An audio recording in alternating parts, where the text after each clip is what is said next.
No, man, but you got to keep going. What am I going to do, quit? That's not an option. You got to keep on keeping on. Life's a garden, dig it? You make it work for you. You never give up, man. That's my philosophy. Hey gardeners, hope you're all having a great week out in your gardens.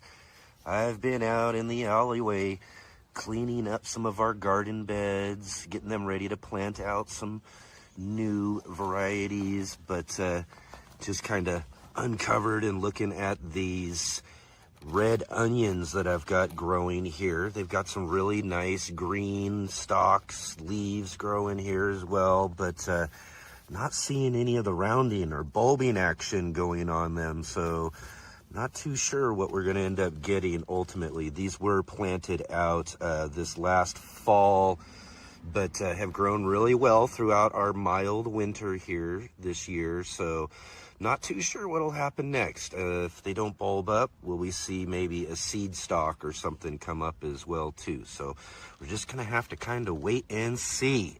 But all right, everybody, thank you for being here with us today. We've got great guests for you. Grant from the Gardening Grant will be here, as well as David joining us from the Farmhouse Fair.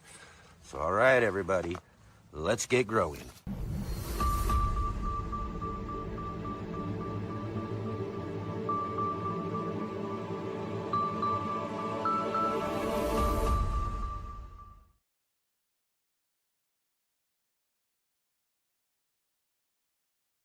All right, my garden enthusiasts and passionate plant people. Welcome to the Let's Get Growing show right here on the Urban Gardener channel. I'm Enoch.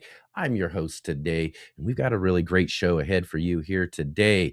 In just a few minutes here, we're going to have our good friend David from Bowtie Life in the Garden joining us at the Farmhouse Fair. We're going to check out what he's got going on over there, as well as our featured guest today, Grant Minkhorst from the Gardening Grant, joining with us just a little bit later here on the show. So definitely stay tuned for these great guests here today on the show, as well as drop in for our roll call. That's right. Definitely. If you are here right now, let us know.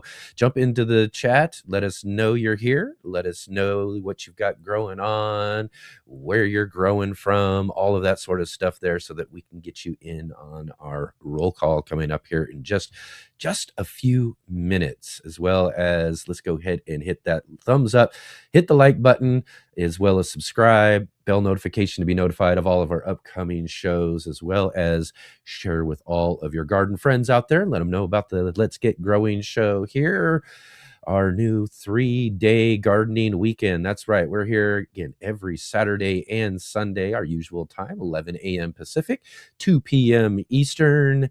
And we're also here for your third day on Monday evening. That's right. We got the green room Mondays evenings at 5 p.m. Pacific, 8 p.m. Eastern time here on the Let's Get Growing show. So you definitely want to come and check out all of our other shows, our Sunday edition and the Monday green room. And also big, huge shout out to all of you who are joining with us on the replay. Thank you all so much for being here. It's really great to have you here with us on your time. And just like the folks who are jumping in right now for our roll call, you can go ahead and get into the comments section and do the same. Let us know where you're here, where you're growing from, what you got growing on, all of that sort of stuff. Or just drop in and say hello. Love to hear from all of you. Love to see all of those comments in the comment section.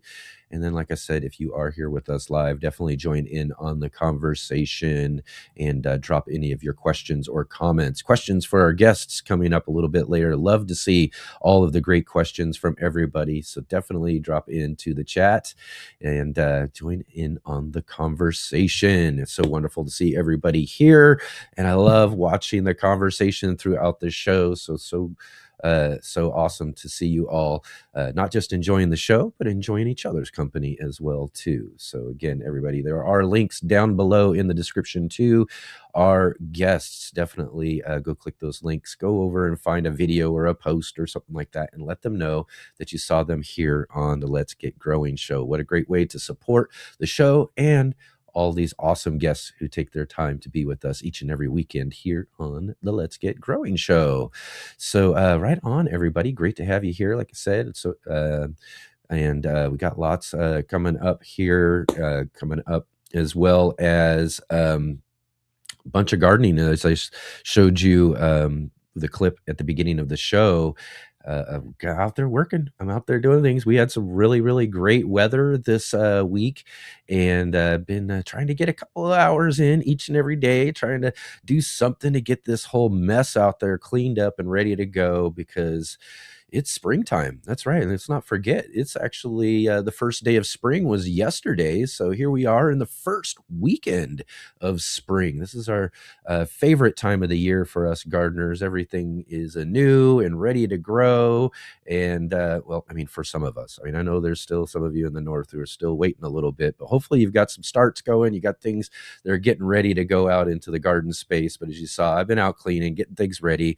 I've got a few garden starts and all of that I'm going to get planting out here real soon in some of those alleyway spaces. I've still got the back patio to get all cleaned up and ready to go. Our rooftop garden for our peppers that are starting to sprout and getting ready to get planted out here real soon. So we've got lots and lots of things growing on, and hopefully I'll be able to fulfill my my plans for this gardening season, because again, the list keeps growing of things I got to get done before I could do some other things.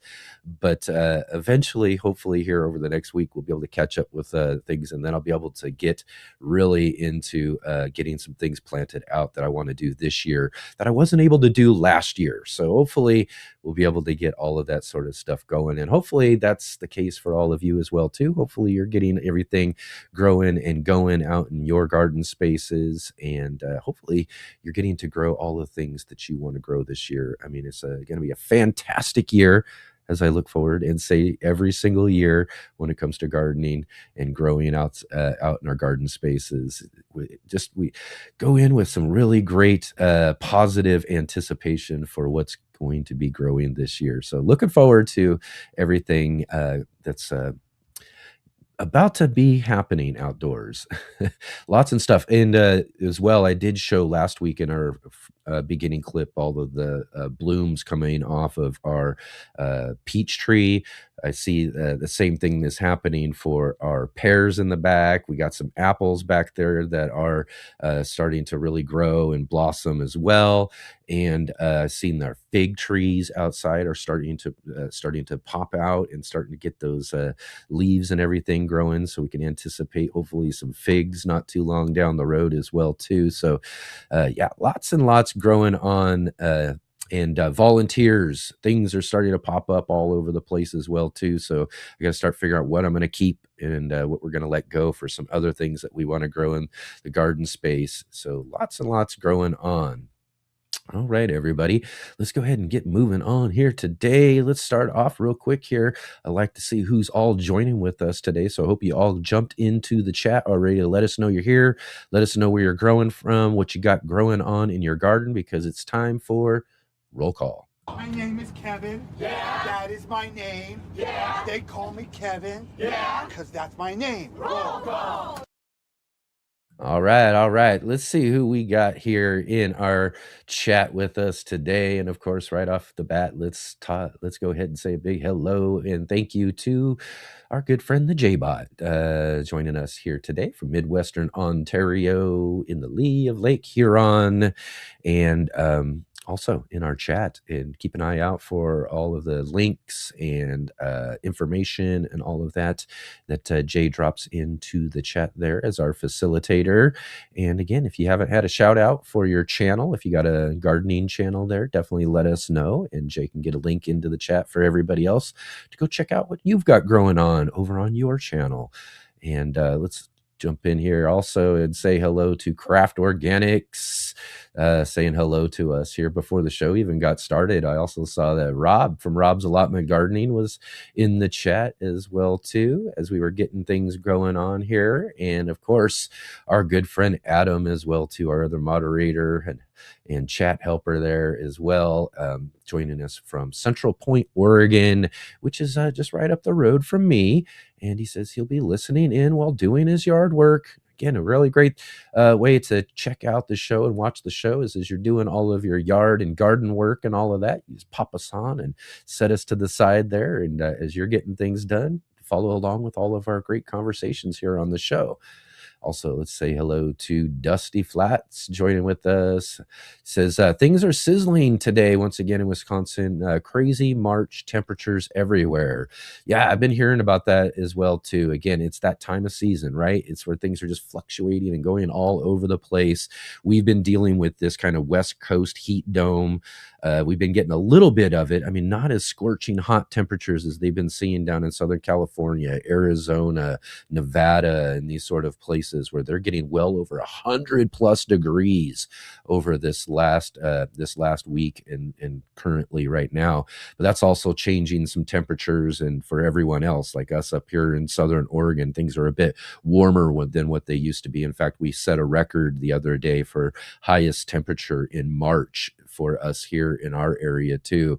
So I'm sure that's just making things really crazy and fluctuating around the country as well too. Folks were last week we're dealing with a bunch of blizzards and storms and all that sort of stuff, and then I heard folks it's starting to warm up as well too in those same places. So again, crazy weather time. It's going to be a crazy weather year here for sure. So again, I just really hope that for us, I mean, I saw already in the hills, and hopefully it was a controlled burn that they were doing, but it was a lot of smoke and it looked like a good sized fire coming off of one of our hillsides here in the valley. So hopefully things won't be as bad this year. But if it's getting as hot as it is already, I don't know.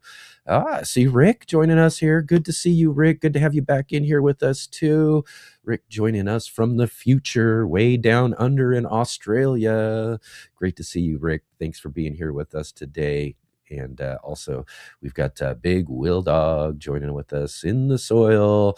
Hello from warm and sunny Indianapolis. About to get outside and amend all my soil in pots. Cool season plants going outdoors. Awesome. So in Indiana there too. So yeah, like I said, things warming up, which is really great to hear. Definitely. And Serena saying she's up potted 9 plants and got them in the garage under grow lights and watered them, getting them ready to go outside here for sure. Let's see, we got Growing with Stella here. Stella from the UK joining with us. Thank you so much, Stella, for being here. It's great to have you here. Thanks for joining us from over in the UK as well, too. Really great to see you. See Jennifer also joining us here, Mrs. Bowtie. Greetings, global gardeners from Mrs. B. Right on. Great to see you here. We'll have David on here in just a couple of minutes here.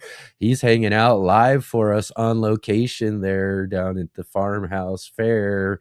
So we'll go and hopefully everything works out all right. We'll get some good conversation with David from the fair. Also, Meg's Edible Landscapes joining with us here too as well. Great to see you, Meg. Awesome to have you here with us. Thanks for jumping in on the conversation, as well as Darth X. Always great to see you in the conversation. Thanks for being here with us. See Sean the gardener too. Busy day in the garden for me. Yeah, hopefully it's a busy day. That's what we want to hear again this time of year, is that we all have the opportunity to get out, get growing. Like we like to say here, let's get growing, right? It's springtime, so let's get growing for sure. And Dusty Flat saying, yeah, extreme record temps will be broken today. Yeah, oh my. Let's hope, like I said, let's hope that things will be all right for all of us as the season gets progressing and we get into summertime, because that's my biggest fear when it comes to seeing all these record high temperatures so early in the season is what are we going to be facing when it comes summertime, especially for folks like us here on the West Coast, where, over the last several years, we've gotten used to just really crazy wildfire issues and all of that. And if it's going to be as hot and dry this summer, we could be really, really in for it for sure. But again, everybody, thank you so much for jumping in with us here for our roll call today. And if you didn't get a chance to get a shout out here for roll call, definitely continue to jump in. Let us know where you're growing from, what you got growing on in your gardens, and we'll try to feature those throughout the show. So right on, everybody. Let's go ahead and take our first real quick break here, and then we'll be right back, and we'll check out what David's got growing on for us over at the Farmhouse Fair. So we'll see you in just one moment. Ivy Organic was founded on the gardening concept of whitewashing, simply lightening your plants to better tolerate weather extremes, transplant shock, and so much more. Such a valuable gardening practice that farmers have been doing it since BC times. However, in recent years, most research has been caring for plants and trees using latex and tar-based products which are designed to last 100 years but fall off your plants within 1 to 2 years as your plants grow, contaminating your garden soil indefinitely.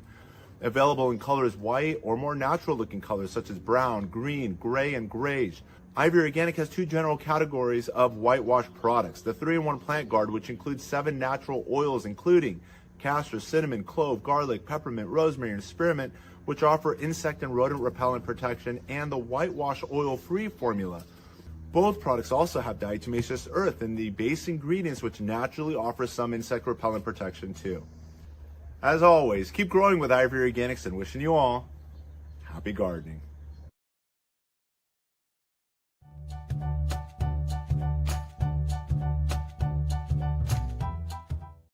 Hi gardeners, this is Brandy, the Suburban Gardenista, and I'm here today with your garden trivia for this week. Your question for today is, what type of maple tree can be tapped to collect sap to turn into maple syrup? And your options are A, red maple, B, sugar maple, C, Norway maple, or D, Manitoba maple. I'll be back a little bit later in the show with the answer.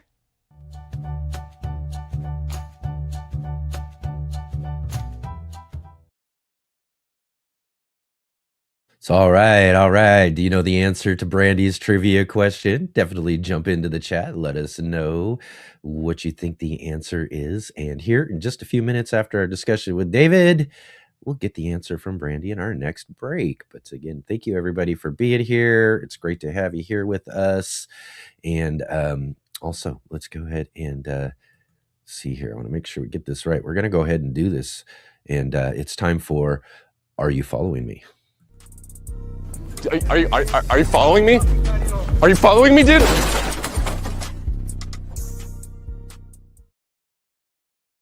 All right, all right. So this week we're following our good friend David from Bowtie Life all the way to the Farmhouse Fair.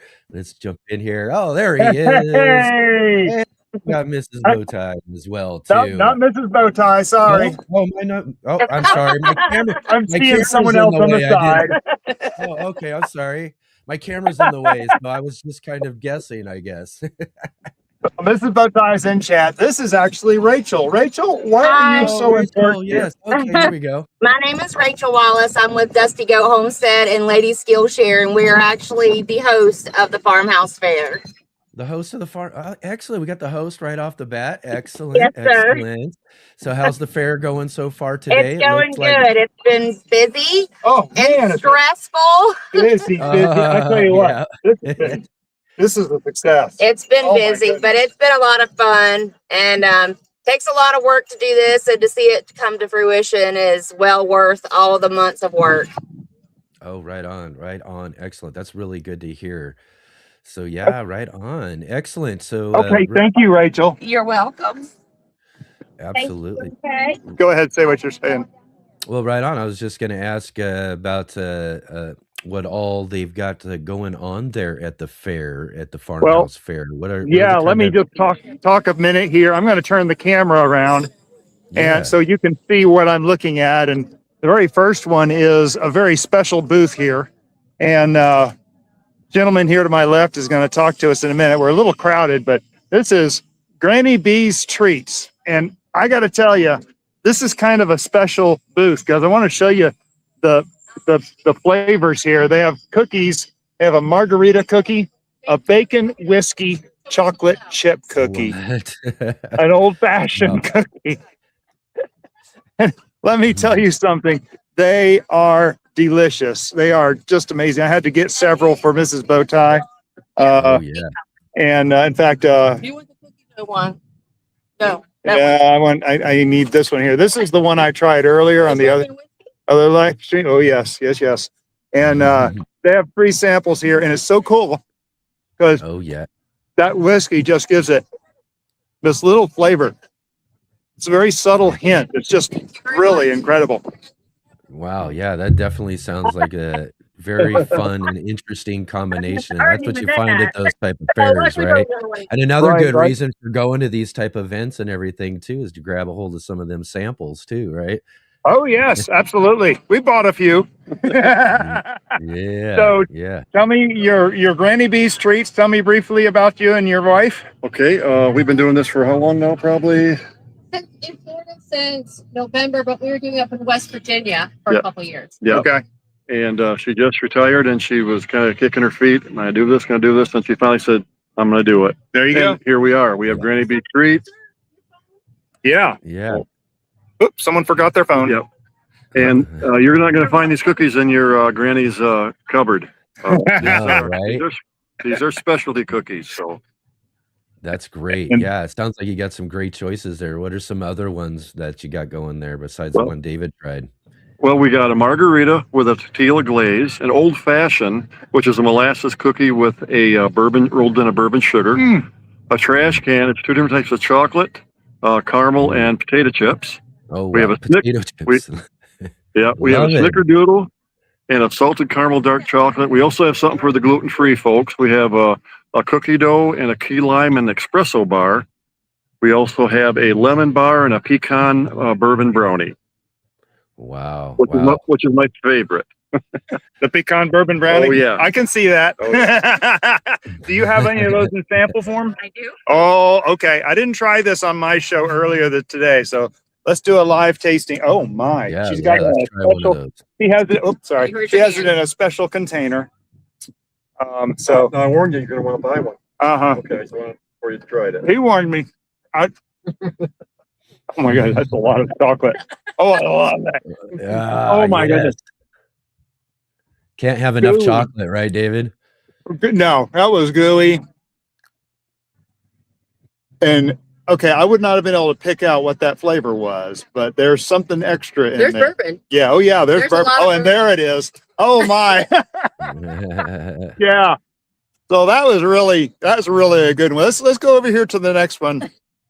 Thank you all very much. Okay. So I Jennifer, wanted to go over here to another special booth, and this is kind of fun. It's a family of 4. It's called Wren Haven Homestead.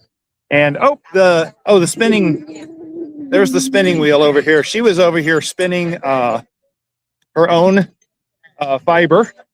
And I okay. actually just gave did not Jeff, is it? Yeah. Did Jeff tell you I got your information to Londa from Adventures with Me and T? She's your fiber connection. Right She is on. like the fiber connection. So, and this is Meg, right? Okay, I got it right. All right.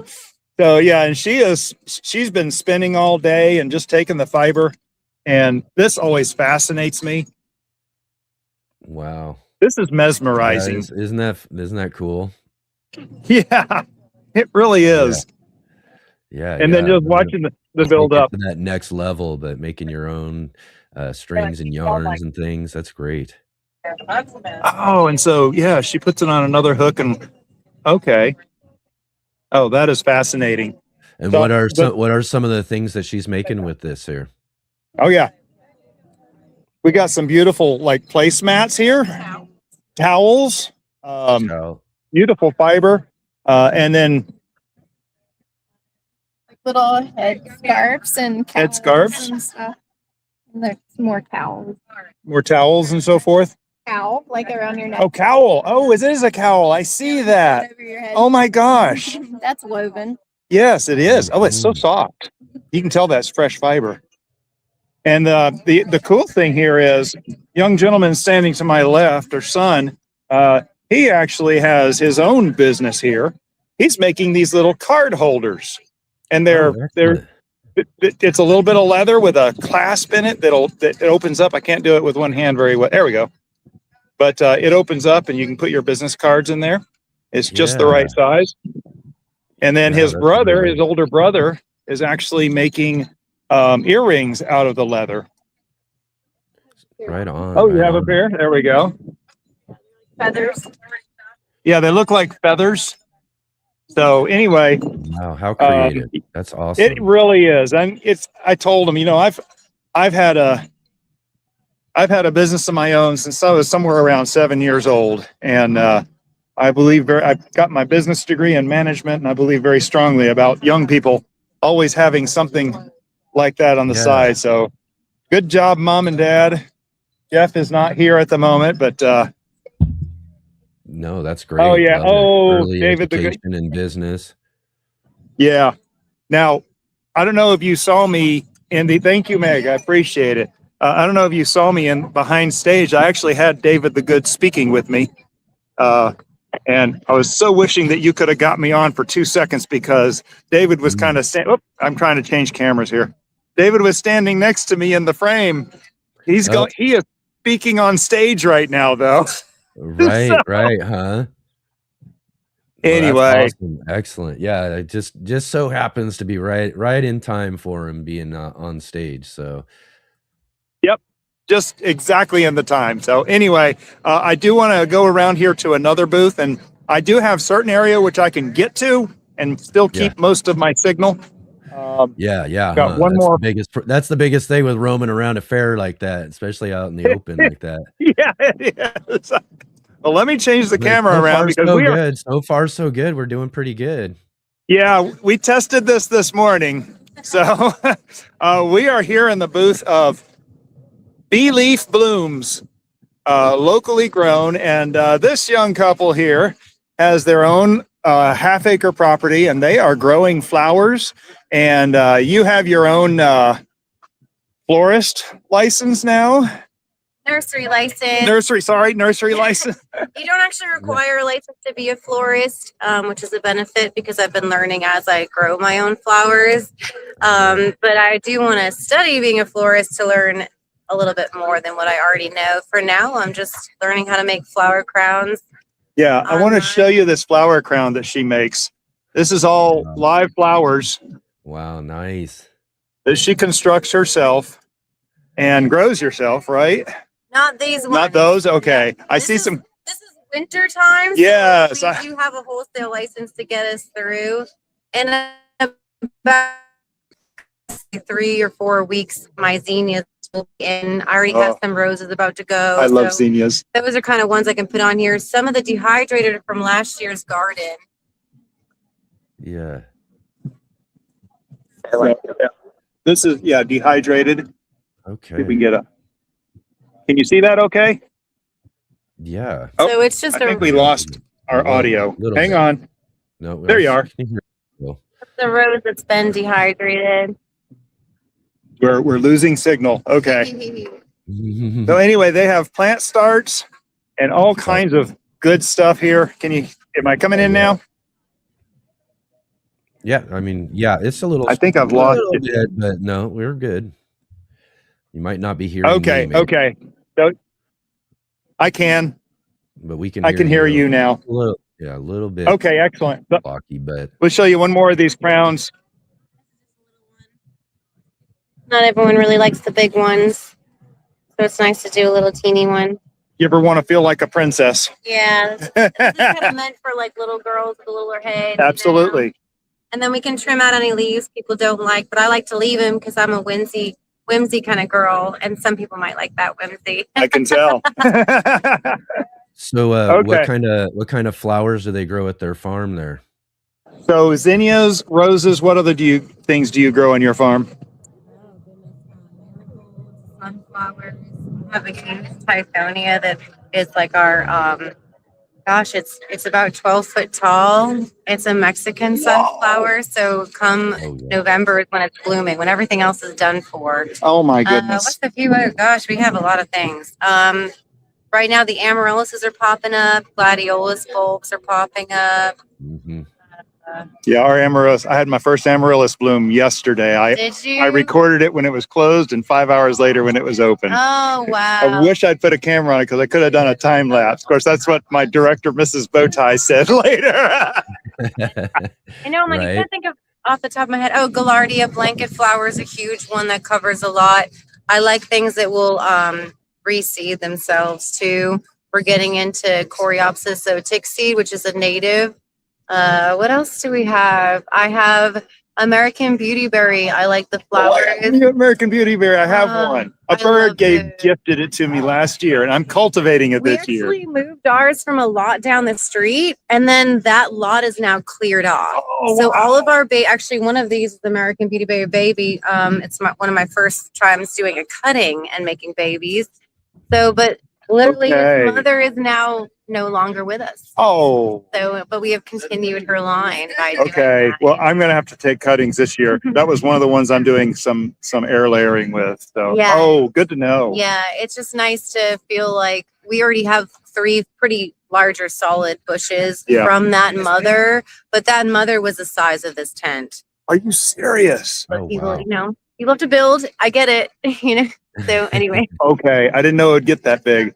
Yeah, no, it was a huge bush. I want to have enough. The base probably was really thick, but it would bush out, Oh, okay. Well, mine was just gifted last year, so from bird. Yeah, it's a little over knee high right now. You can cut it back and then guide it to however you want it to go, but it will keep pushing out. Yeah. Taller. Oh, that's awesome. Okay. Sorry, I got squirreled there for just a moment. Easy I think to you do, and I could right? probably Easy to squirrel do. all day. Black-eyed Susie. There's so many flowers. Irises just popped up. Irises. Mm-hmm. We had wild irises down the creek, but we just put one in our yard. That's the Dutch iris that bloomed for us. Oh, okay. We sold that already. Okay. They've been selling. I actually bought some calendula and some California poppy. Oh, that's. So right now the poppies are popping. I have jumping jacks, violets. We have some pansies. Snapdragons are about to pop off, but also borage. Mm-hmm. And I like to eat the borage. Yep. There you go. So anything that's edible. Awesome.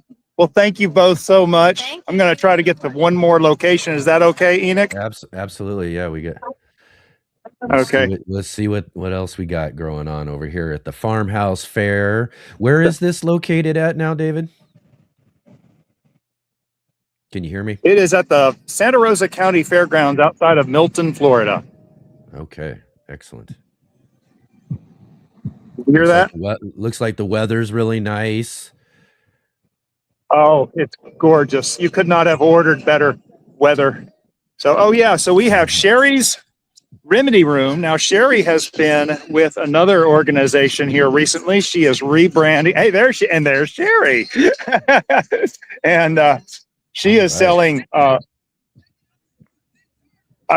she is selling honeys and other remedies here. And sherrysremedyroom.com is her website. But she has a number of products that she's making herself that look really good. I came through in here and helped destroy her booth a little while ago, but I think we got everything polished off, right? Doing good.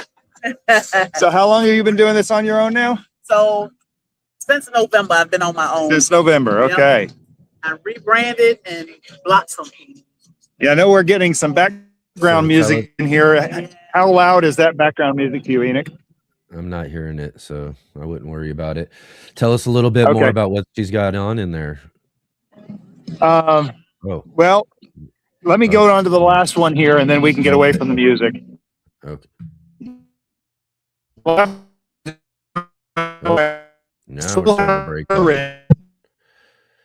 we're starting to break up. We're back. During the summer, we're not. Can you hear me, David? Nope. All right. Let's see here. I think he's kind of broken out on us here again too. That's one of the hard things about trying to do and cover in these sort of types of events, especially these big outdoor events like this, is trying to keep the internet going. So let's see here. We'll try to catch up with him in one moment here if he gets back on with us here. We'll keep an eye out for that for a second here real quick. But I've got a lot of experience in this. I've tried doing the same thing, doing things from on location, and it's always some sort of issue with the internet when you're trying to cover these things. It takes a little bit of a bandwidth, to be able to do the video streams and do all that sort of stuff. So, all right, let's see here. Let's get him back on real quick. I think. All right, there you are. You're back. Can you hear me? Can you hear me, David? Okay, can you hear me? I can hear you. Can you Yeah, hear I me? can hear you. Okay. All right. I can hear you. Yeah. Well, yeah. anyway, broke that out last there just booth- a little bit. Tell us a little bit about what was that last booth was. They do it there. They do a homestead. They do kids camps and teach kids how to do farm stuff, like dealing with the that's goats. awesome. They actually had a goat there in the cage. And they do summer camps where they teach the kids how to do everything on the homestead. It was mind blowing, everything she was talking about. And so Wow, that sounds really fascinating. it really is. It really was fascinating to talk to her. I wish we could have. I was right on the edge of the range where my signal cut out, obviously. I will show you David the Good, and I'm going to probably end with trying to show you his booth because where that's kind of the other end of the signal area. Right. And I've gotten it once, and I'll try to get it again. We have Daisy the Good over here manning the booth, so to speak. But I wanted to show you, he has all his tools. Anybody who doesn't know, David the Good has a farm and garden store in Atmore, Alabama, brand new to him. I do want to show you, I'm very proud of these right here because I'm hoping these are still my seeds. Oh, here we go again. Uh-oh. Might have to back out and go back that other way there. Sorry, everybody. We're trying to get it covered here. Anyway. Sure, but, yeah. Just on the border that what it's going to allow you to do right there. But tell us what were the seeds again? David, can you hear me? I can hear you now. That's going to be the end of what I can do. Yeah. So tell us again what about the seeds there. Those are, I gave Daisy 30,000 of my loofah seeds that I grew year before last. And she is selling them in little packs now. Well, that's awesome. Awesome. Got your seeds out on the David the Good store. That's awesome. Well, they're not mine anymore. I traded her for some sugar cane. And that's that sugar cane I have growing in the back. They'll always have come from your garden. That's not. That's right. That's right. Now tell me your name one more time. Keith White. Where are you from? I'm here locally, Milton. Who are you representing over here? Springdale Homestead. Springdale Homestead. Yep. Some of you may know them. He wants to go on YouTube and make content, and we talked about it. I've been encouraging him. So, but they have several plant starts and tree starts and a few other goodies in here as well. So excellent. Like what kind of things are they do they have as far as starts? Okay. Every time we get in, but that's all right. I don't know. I think that okay. Red clover tea. I'm gonna step. So there we go. Jay Dixon had a suggestion. Stay out from under the tent. We'll try this one more time. Lemongrass. Oh, it is herbal tea. Is that what that is? Oh, nice. Okay. Herbal teas and starts. Pumpkin starts. I'm trying to grow pumpkin. I'm trying to grow pumpkin this year. There's the heirloom ones. Those are the ones that have come out like the blue color and the greenish and orange colors. Oh, okay. They use for decorative, but you can also eat them too. Yeah. Yeah. Absolutely. So you can actually cut them, make like steak, kind of like cuts out of. Oh yeah. Yeah.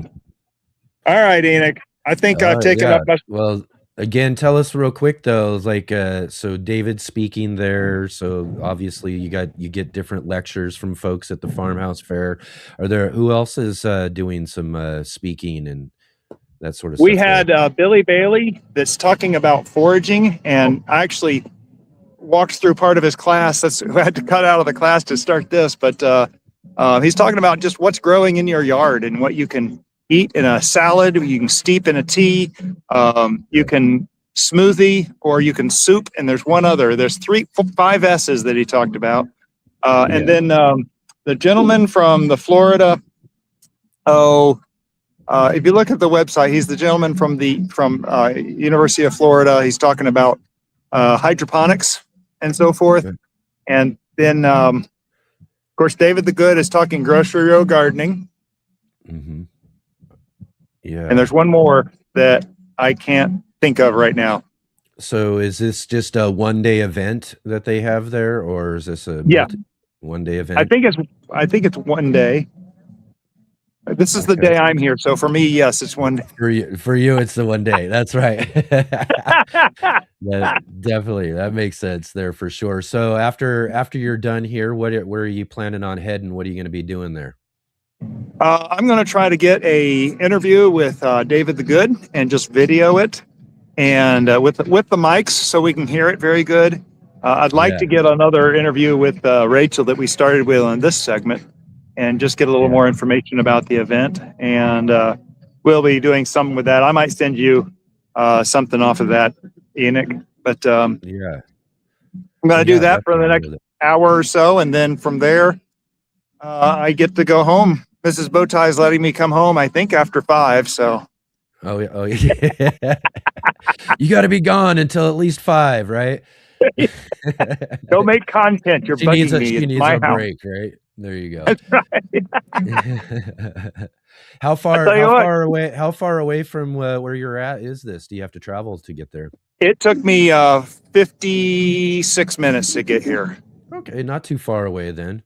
No, and most of that's driving along the beach road. So excellent. It's Well, pretty. right on.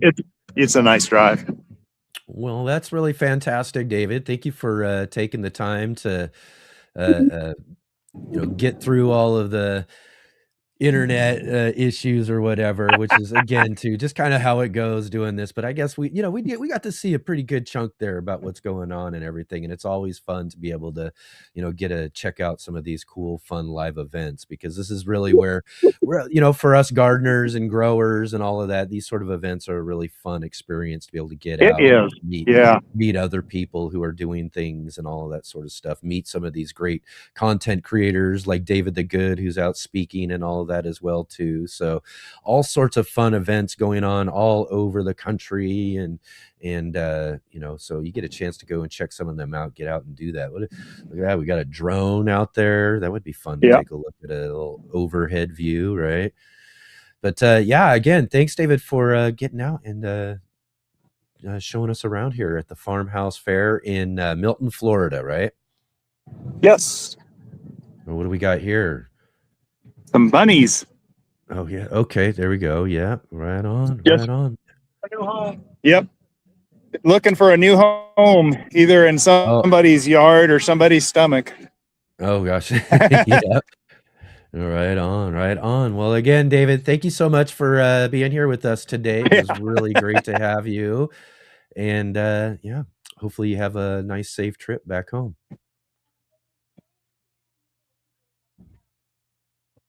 All right. We'll Thank you. Good to see y'all. Oh, by the way, if Janet Potter doesn't show up in the chat, she's standing right over.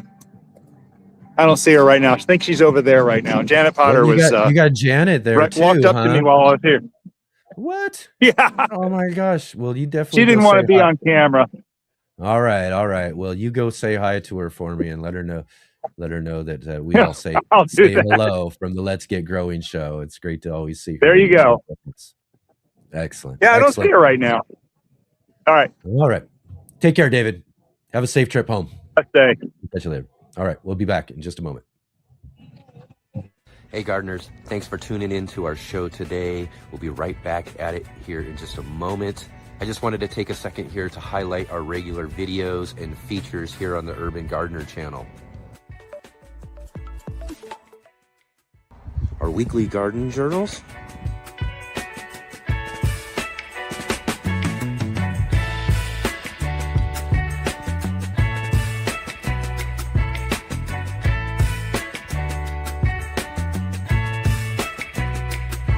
and our incredible featured visits.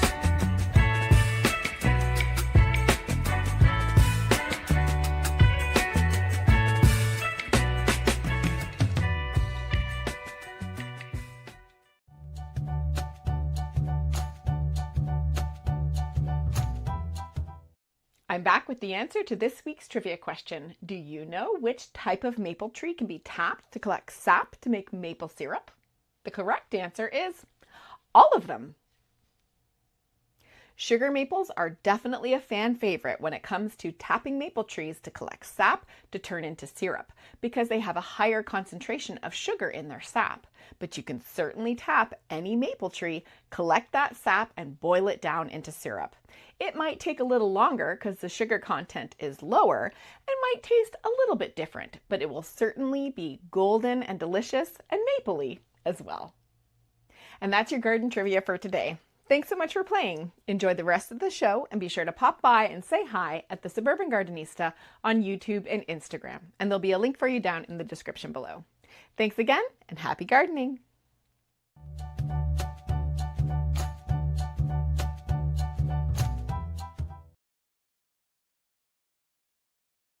So, all right. Did you get the answer to Brandy's trivia question? Just a bit of a trick question, I guess, this week from Brandy.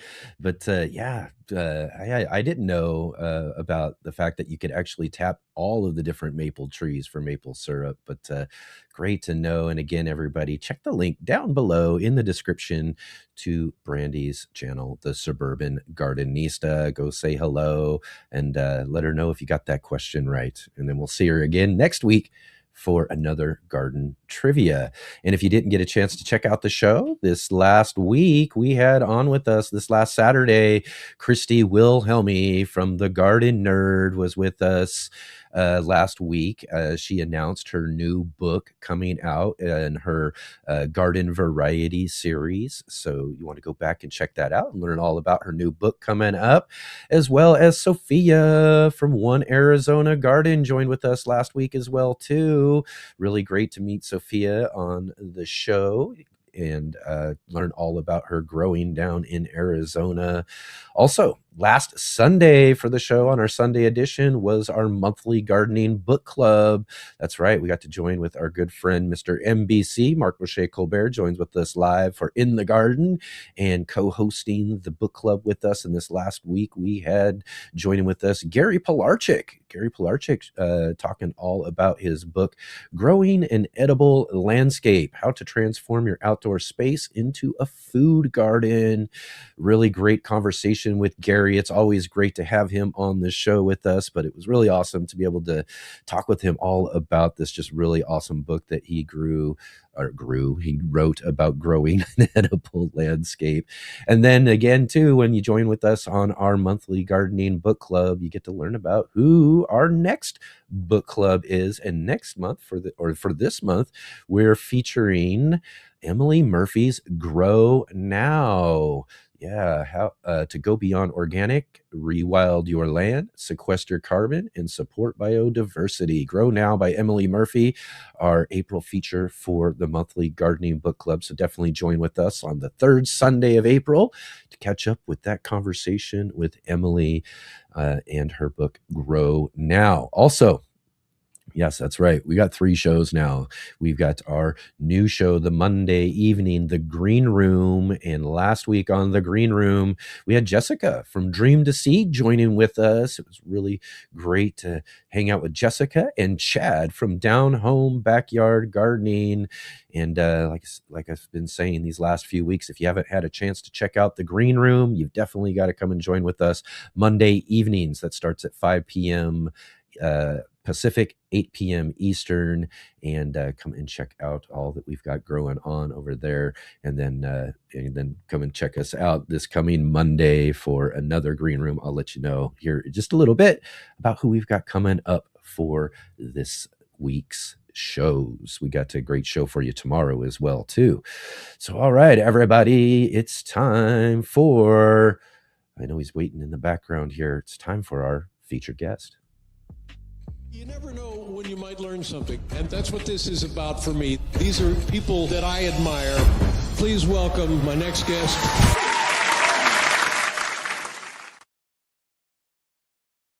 So, all right, all right. Our next guest, we got to meet this last year on the show for an Are You Following Me segment, but now we've brought him back. We've brought him back again to join with us as a featured guest today. We've got Grant from the Gardening Grant here. How's it going, my man? How you doing? I was going to say good afternoon, but I think it's just afternoon for me. Right, Maybe not right. quite afternoon where you are. In just a few minutes. In Okay, just well, a few almost minutes. afternoon. Good almost Almost after. afternoon There to you the go, right? PST. Thanks for Awesome. having me back. Absolutely, man. Absolutely. Had such a great conversation last time. We knew we had to have you back, talk more about what you've got growing on over there in your gardens and your Gardening Grant channel and all of that too. But first, before we get moving along here, I'll give you just a few minutes to kind of introduce yourself to everybody. Folks who might have not met you yet, let everybody know all about yourself there, Grant. Sure, happy to. So my name's Grant Minkhorst, also known on social media as Gardening Grant or The Gardening Grant on Instagram. Gardening Grant was already taken. I don't even know how to describe myself. I like to call myself a garden clown and enthusiast. A garden. But I've been gardening for about 6, 7 years now, and I stumbled into social media by just kind of trying to share my journey and accumulated a really cool community of like-minded gardeners kind of at various stages. And I am located in Toronto, Canada. So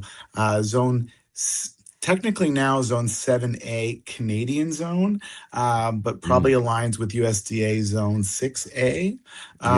But we're always changing. It's hard to keep up. But probably 6A USDA and then a 7A, the Canadian hardiest zones. I do a lot of native plant gardening, cut flower gardening, and we do some raised vegetable gardens. And I'm just really about teaching and learning and trying to find the joy and the fun in gardening as much as possible. That's the Cole's Notes. Yeah, well, I think if anybody follows along with, I follow you on Instagram and all of that too, and I catch your reels all the time. I think if anybody who's following along knows that you absolutely do have a lot of fun in the garden. That's for sure. Yeah, I love how you call it a garden clown, right? I was raised in a different time where gardening was a very serious sport, and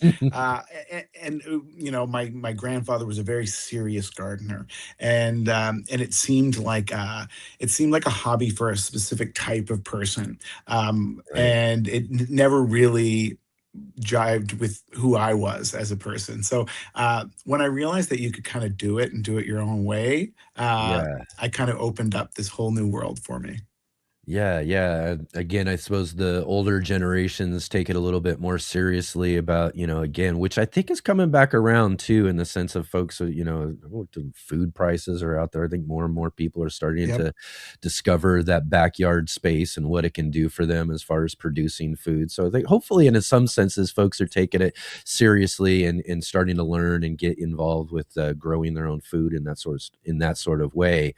But still, I mean, the garden provides us so many other things than the flowers or food or the things that we're out growing. It gives us this connection to nature. Can be kind of a great place to kind of just catch up with yourself and what's going on in your life and that sort of stuff, as well as having a bunch of fun too, because we got to have some fun in the garden as well too. And there's just so many great things to grow and enjoy and have fun with. So, we've got to capture those types of things as well too.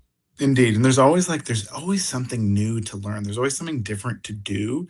And and that's kind of how I've always taken it, and where my interest is that you never know what's around that next garden corner of what you're going to be growing, whether it's vines, shrubs, native plants, trees, propagating, air layering, growing your own fruit trees. There's so much to do, and there's so many directions to go, that you're never bored. And I think right now, especially when the world seems very chaotic, it's a really grounding place, literally and figuratively, for us to kind of just go back and reset. When lots of anxiety, you're feeling nervous, whatever you're going through, it's a really grounding place for me to kind of reset my brain and focus in on something good that brings Yeah. me joy. Yeah, yeah. Like Craft Organic says, hobby don't provide a way of life, feeds, and it feeds in so many different ways if you really think about it. And that's the thing I love about the garden. I talk about it all the time here, is that when you start discovering all of these other things you're getting from your garden space, that connection, that, just like you're saying, when the world's going crazy and you can just kind of escape in this space and all that sort of stuff, that's when you really, it seals the deal. You're going to be a gardener for life at that point in time. I'm quite certain of that. I know it was a big thing for me. I got into just growing some food and checking out what I could do with my different small spaces. And then when I started finding that relief from some of the things that were going on in my life, I was like, man, this is where I want to be. This is the space I want to be spending the most time in, and I'm sure that a lot of other gardeners feel the same way. Yeah, you just got to get people in there, which is kind of where I focus a lot of my energy on, just trying to helping people find the entry Yeah. point that will bring them in, because once you're in, as you well know, you're in, and it's only downhill from there. It's So only just getting people in there, like whatever it is, if it's a specific flower or a specific goal, growing your own food, growing cut flowers for, or growing a tree in memory of someone that you care, whatever gets you there is what gets you there, and then the world opens. That's right. That's right. And yeah, and again too, there's all sorts of different types of gardens and spaces and things that you can grow and do, whether you like more of the landscape gardening and these cool different things. If you want to grow, perennials or natives or flowers or food, or we could just go on and on and on. There's all sorts of different things and ways to go. Just find that one thing that interests you the most and start there, right? Yep. And I think it's all right being a generalist. I think, if there's something that really captures your imagination, and you really want to save money on vegetables and fruit, absolutely go down that route. But once you realize that you can kind of do a lot of double duty, and you can grow fruit and you can grow vegetables, and they can also serve like a ecological purpose or a landscape purpose. It doesn't have to be one thing, which is really where that starts, where you just kind of build your little circles of interest, and they just get wider and wider once you realize that all these things do multiple things, and all of them will bring you joy. Right. Yeah. So as you're saying, you got started growing, this was something that you grew up with around family, or was this something you kind of discovered on your own? So I don't even know if I've ever told this story on any social media, but Oh, that's what we love here. Let's tell some news stories. No, it's very interesting. So I grew up in the country, like a hour and a half outside of Toronto. So we had 7 acres. My parents built a house, exactly the way they wanted. And one of the things that I realized as an adult that I grew up with that was not common was, next to my bedroom, which was on the top floor of a 3-story house, Oh, wow. was a giant greenhouse. We had Oh, a wow. greenhouse that was next to my bedroom, that had its own water line, and it was Really? it was probably well over 300 square feet, Right. and of this huge space where my mom would start a lot of annuals in the winter. Yeah. And I loved being in there. I didn't like gardening. Yeah. I didn't really like gardening yet, but I liked being in that space. I liked the smell. I still remember the smell of the soil and of the plants and of the water, like everything that was happening in there. I just remember that smell. So that was a very unique thing that I realized that now I want, of course. Now I need to Yeah. have a greenhouse next to my bedroom, because it just seemed, it probably was a nightmare from like a water leakage point of view. But with snow, I don't know. I don't remember. I haven't even asked them, but it was magical for me. I would just go in there and read, Yeah. because I liked being in that space, the brightness, the plants. And then the other thing is that I grew up, obviously in the countryside, but we had a compost pile. I was one of the first people that I remember. Our family was big composters. We had a Wow. giant compost pile, that I would take that's how I learned how to drive, on a riding mower. And so I would take, we would take the grass cuttings, and we would put them, the Yeah. nitrogen, and then we would mix it with all the carbon pieces that we were getting from, the leaves and in the kitchen waste. Wow. And I was raised doing that. And Wow. so I've been around it my entire life. And we used to tap our own trees. Speaking of your earlier segment, we Yeah. tapped all of our maple trees, and we made our own syrup. Like so, but the thing is that as soon as I was old enough, I Yeah. moved to a city. I moved to Montreal and then moved to Toronto. And I don't even think I had a house plant for 6 or 7 years, because I don't know, maybe I just wanted to do something different. And I Right. wanted to kind of, march to the beat of my own drum, I guess. And it Yeah. wasn't until we bought our own house 6 years Yeah. ago that I really jumped right into gardening, because Yeah. our front yard and our backyards were an absolute disaster. So Yeah. it's an interesting kind of break that I Yeah. had growing up, which was such an integral part of me. My grandfather was a prolific Yeah. gardener. My other grandfather was a dairy farmer, like grew up like rural areas, grew all their own vegetables. And then I end up taking this like 10, 15-year break, 20-year break of nothing. And then look at Mhm. where I am now. Mhm. Yeah, I mean, I similar way, and I really like the story of the greenhouse and the compost pile and stuff. It's similar to me. I mean, I don't ever consider like having experience in growing and in doing things like that, but I do remember my grandmother in Alaska. She had a little greenhouse, and the same sort of thing. It was kind of like an escape room in a way, to get away from people or to do things. I go run off into this greenhouse, and I think it was the same sort of sensory type of things that you're talking about, just the way it was lit up, the smell, just the way it was, inside of there. Plus, being away from everybody else. I had kind of a big family up there. So you want to kind of find ways to, to seclude yourself, in a good greenhouse is a great way, and nobody's going to find you, except for maybe your grandmother when she's out doing some things in the greenhouse. But no, I mean, it's a great experience. And again, too, the compost piles. I remember being around a compost pile when I was younger, but I had no clue what it was or what it was doing or why they even piled up all of this stuff. And you would see food scraps, and banana peels or whatever, hanging out. And it's like, why are they doing? I never thought of exactly what it was until later on in life, when I got to start gardening and growing and learning about soil myself, to remember back at those and go, oh, okay, yeah, that's what they were doing there. But it's really cool that you had that kind of experience, that it was just kind of integrated into your life and all of that. And I just, again, too, want to reimagine this greenhouse you're talking about again. So this is a greenhouse, you're 3 stories up, but it's down right on the ground level though, right? No, this is what I'm trying to imagine. You say 3 stories, it's like up there, huh? So I have looked. Okay. I have looked for a photo of this greenhouse Yeah. everywhere, and I haven't been able to find one, because when someone bought it, when Yeah. we moved, they got rid of it. Because I get that it's probably a niche thing that you would want a greenhouse on the top floor of your house, but Right. so I can't find a photo of it. But basically, the top floor was where all the bedrooms were. So my bedroom was kind of off to the side, and then there Yeah. was like a landing area on the top of the stairs, and then all the other bedrooms were down the hall.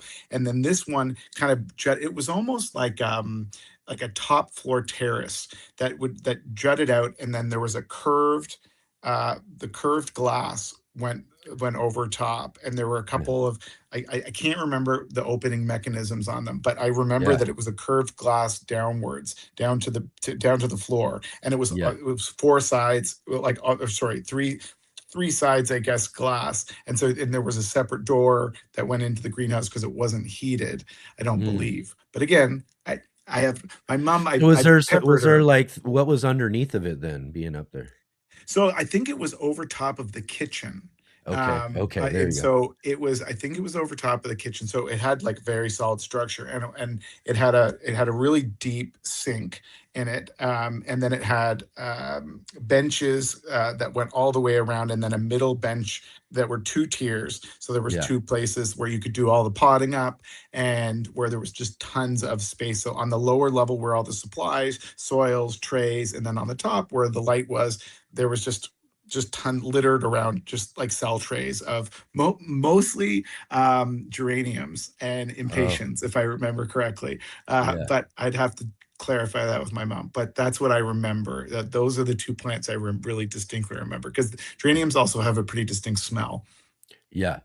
Yeah, I remember tomatoes in my grandmother's, but talk about taking the idea of a kitchen garden to a whole nother level, but on top of the kitchen versus outside the kitchen. That's just Yeah, perfect. yeah. And you know, and the other thing was that we grew, it's really where I learned that you could grow herbs within your Mm, garden beds.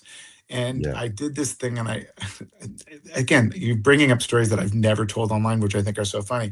But when we would go, because we would take a bus. Now I walk my Yeah. kid to school. We live in the city, so I walk across the street. It's like 2 minutes.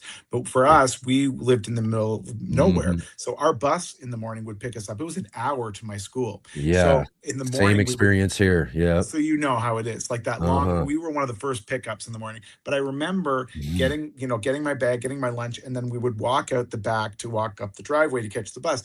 And every morning I would grab, in the summer, in like obviously during the growing season, I would grab this hunk of chives, and I would chomp on these chives every morning, which I'm sure made my breath just lovely for my school day.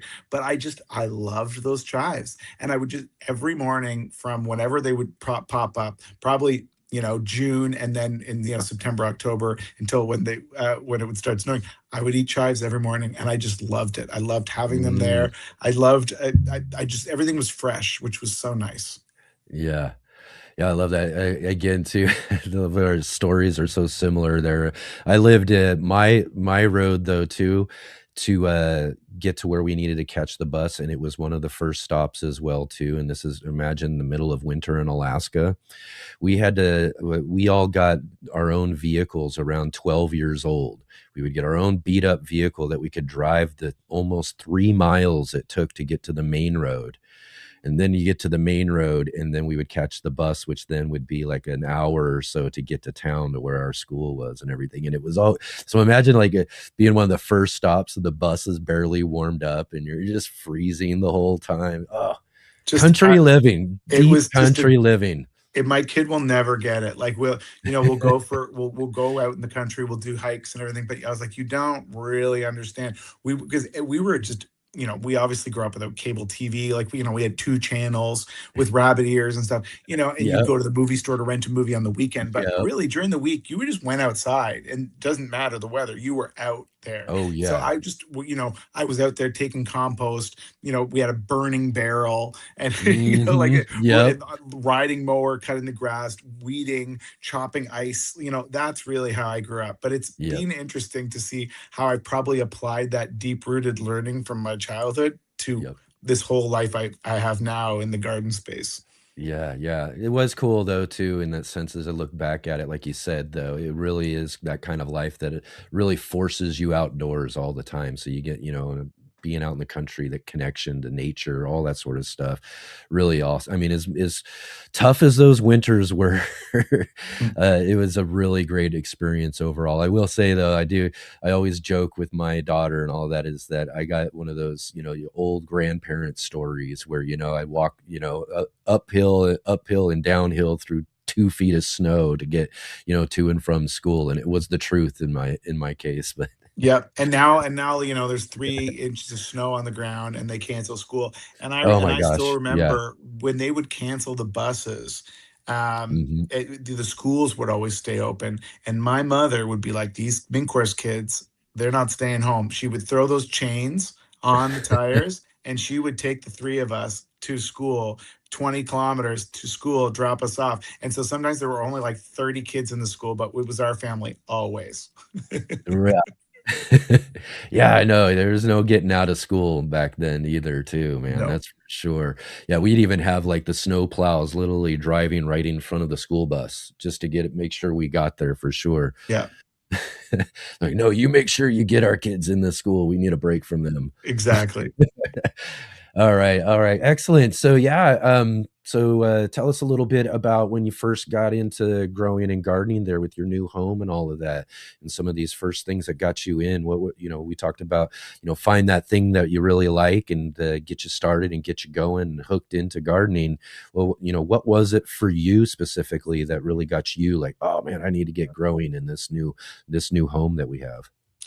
I think for the entry point was like, it looks horrible. It looks so ugly. Right. And we have this new house. It was an old house, 100-year century house, but we were like pride of ownership. It looked horrendous and it was overgrown and there weren't that many plants there. There were probably, actually, I can tell you almost exactly what there was. There were 5 rhubarb plants. We kept one, of course, because you Yeah, don't want to give that got up. it. But it's a small property. We didn't need 5. I love Yep. rhubarb, but not that much. And then we had a couple forsythias, a weigela, and a bridal wreath spirea, and that was pretty much it. Mhm. And so I was like, what do I do? Where do I go? I kind of consulted my mom a little bit. She helped me get started, but I'm also the kind of person that likes to just do it. Like I just need to teach myself. And so I just went out, probably Costco, like big box stores like Canadian Tire up in Canada, and I just like found whatever. We moved in October, so I didn't plant anything until the following spring, but I really didn't have a plan.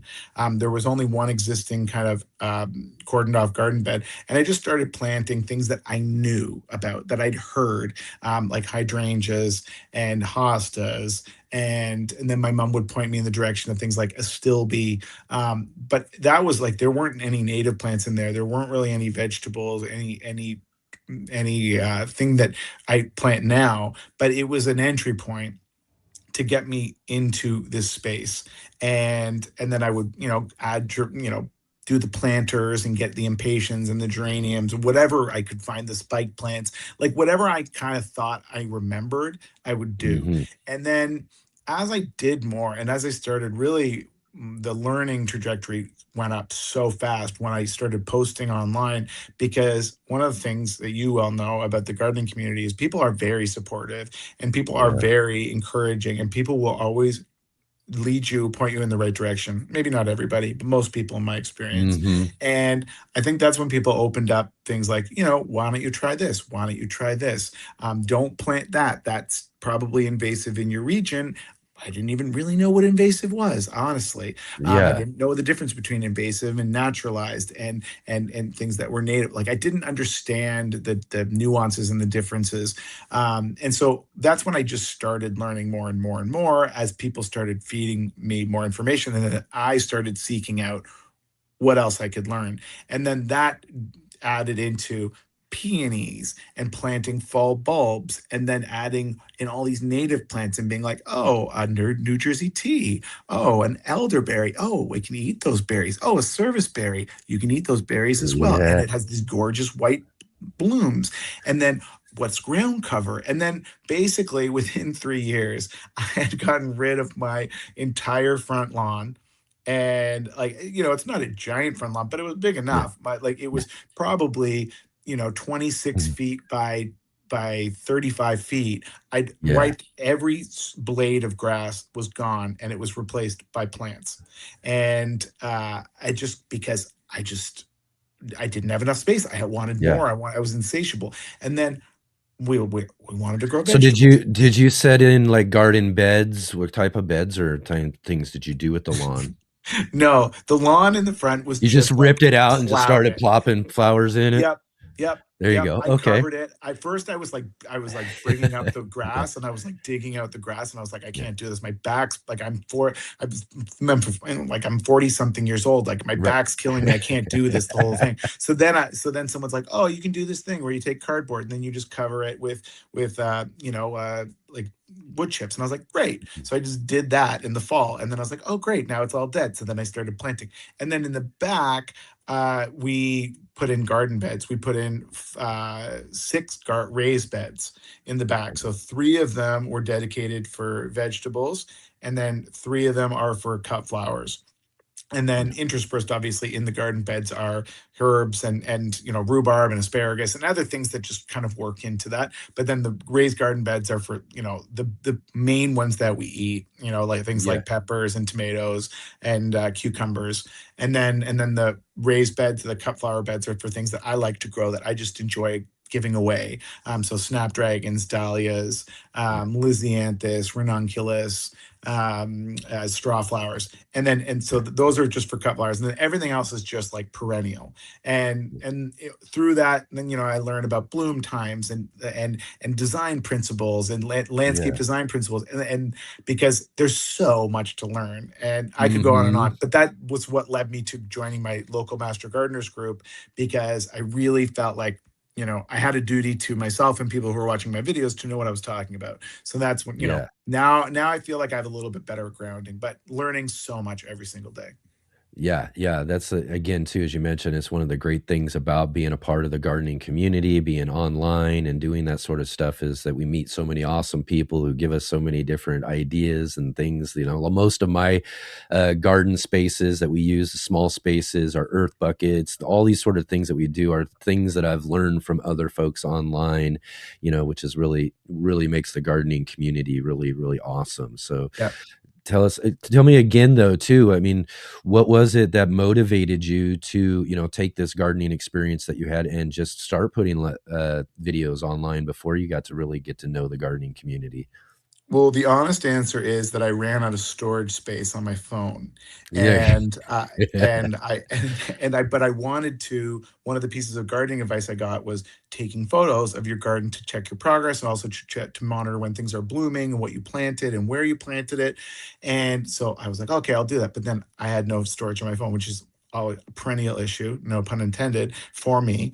And so that was the first reason, just for posterity, I could go back every year and say, oh, this is time stamped, this is what it is, video, and I could go and look at it.